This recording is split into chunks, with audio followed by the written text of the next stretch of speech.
Good morning. My name is Joe Kennedy, Medic Engineer in the Training Bureau. Today, I'd like to take a few minutes to discuss with you two of our SOPs. First one I'd like to discuss with you and go over briefly, as it really doesn't take much discussion, is Policy 3246 on the Family Medical Leave Act. Basically, the department shall comply with the Family Medical Leave Act and the California Medical Rights Act. These are both covered under the Code of Federal Regulations, Title 29, Part 825. And that is, the employee is entitled up to 12 weeks of unpaid Family Medical Leave Act, but may use accrued leave credits in lieu of unpaid. It's intended to allow employees to balance their work and family life and take reasonable unpaid leave for the following qualifying events: the birth of a child and to bond with the newborn child within 1 year, the placement of a child for adoption or foster care and to bond with said child, a serious health condition that makes the employee unable to perform the functions of his or her job, to care for the employee's spouse, child, or parent who has a serious health condition, any qualifying event arising out of the fact that the employee's spouse, child, or parent is a military member on active duty. And then under the Military Caregiver Act, an employee is authorized to take up to 26 weeks of unpaid leave to care for a spouse, child, or parent suffering a serious injury or illness.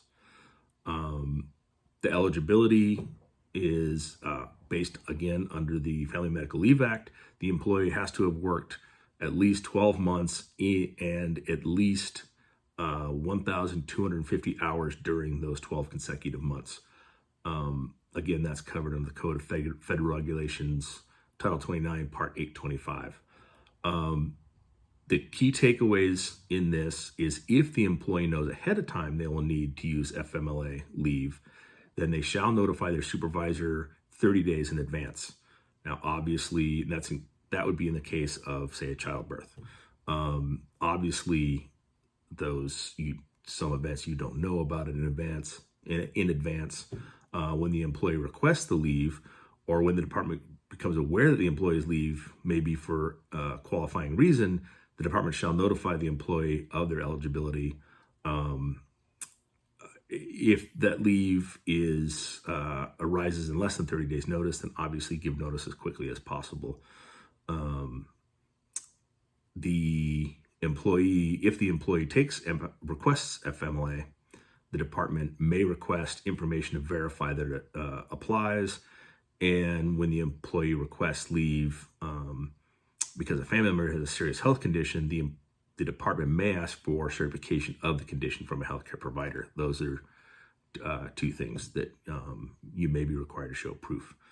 The second one to discuss is the department's social media policy.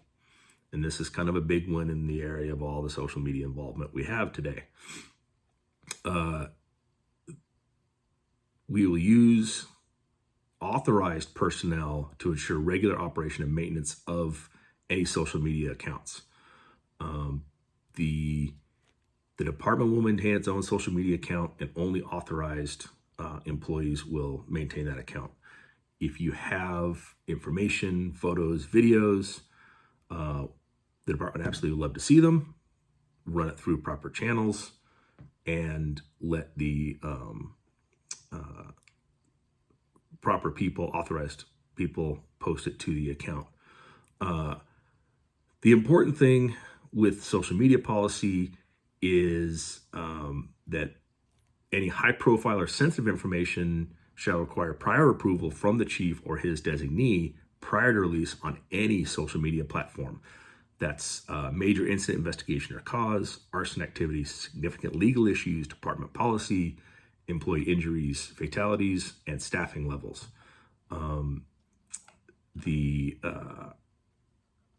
important thing to remember with social media is, even though it is your account, if it reflects on the department, there can be adverse effects on the department and on the employee.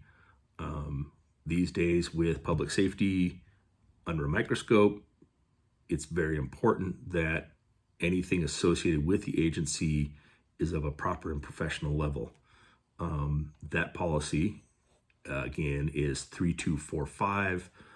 It is available on the SharePoint website. If you have any questions, or feel free to reach out and we can discuss it. Thank you very much.